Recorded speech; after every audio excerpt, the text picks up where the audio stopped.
A change maker is someone that defies the status quo. They go above and beyond to create change in their communities, in their homes, in their families, in the world. They're always looking for ways to make the world better than how they found it. And I think I'm a change maker because I've always had an independent mind. I always do my own thing on my own terms. Yo, I'm still 9 years old, sitting on the porch till the street lights came on. Mama lit the torch. Daddy never came home, never knew my worth. I've been singing from the same song, never knew my verse. And sometimes I just wanna know, do I ever cross your mind? Do you ever wanna know what I'm doing with my life in the streets? So you're on the east side of Detroit. This is 8 Mile, the iconic street in Detroit. My parents moved over here from 6 Mile when I was in 9th grade. This is the block I grew up on, Carlisle. It's a pretty quiet block.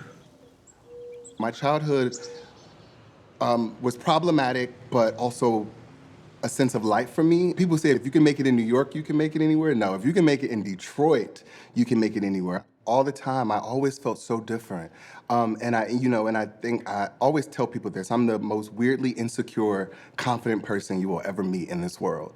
Because at home and in my family, everyone, maybe because I was sort of the darkest in the family, they always, my beautiful black guy, oh, my beautiful black baby. My mother told me constantly that I was beautiful. And she knew something that I didn't know about the world, right? That when I walked outside of these doors, that the world may not call me beautiful, right? And so, even growing up and when I would go to school, if I got into an argument, the first thing they would say was, oh, tar baby. That was like, I got that so much. And so I think that like the confidence comes from my mom believing and putting so much into me and just reaffirming me that I was beautiful. So I'm confident in that way, but the world doesn't always see me that way. I think without those things, I wouldn't be this resilient. I wouldn't be this strong, this determined. Had I not gone through all of those things, that literally could have broken me. That's why the whole part in Black Gifted and Whole was so important to me. To be whole, because most of my life, people have loved fragments of me. And I think that my life now is to celebrate my wholeness because I refuse to allow people to love me in fragments anymore. It's a declaration. After high school, I went to Michigan State. That was like my #1 school that I always wanted to go to, but I couldn't finish it because I couldn't afford it. And so that dream was shattered. It was because I did not get to finish college that I also wanted to like pour into other students that may not have the resources or the pipeline, but had the talent and the mind. And so once I was in the space that I actually had resources that I could give back, I knew that I wanted to help. And the first way to help was to help Black queer students in college. Because I never want anyone to drop out because they don't have the money. Black Gifted and Whole is my love letter to Black queer students. It started out as an award show. We wanted to just celebrate. That was our first thing. We wanted to celebrate the brilliance and resilience of Black gay men. And so after that, we wanted to also mentor. We ended up meeting a wonderful boy by the name of Jawan Durbin.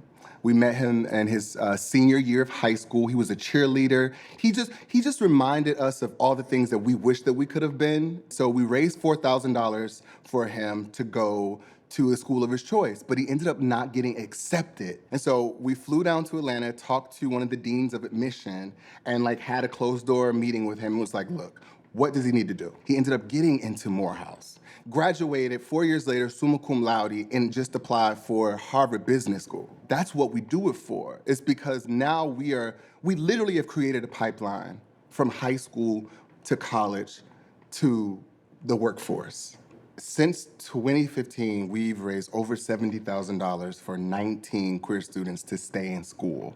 I think my possibility motto is that I pour into people, even when I don't feel great, because I don't feel, here we go.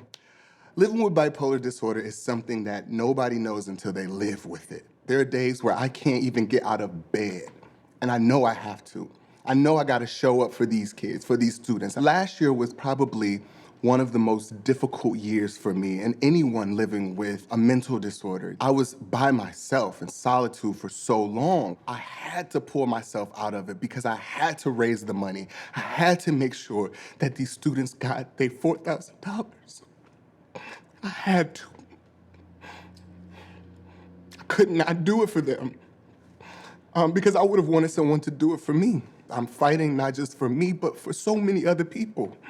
And they deserve that. Yo, I'm still 9 years old, sitting on the porch till the street lights came on. Mama lit the torch. Daddy never came home, never knew my worth. I've been singing from the same song, never knew my verse. And sometimes I just wanna know, do I ever cross your mind? Do you ever wanna know what I'm doing with my life in the streets all alone? The cars never lie, so you reap what you sow.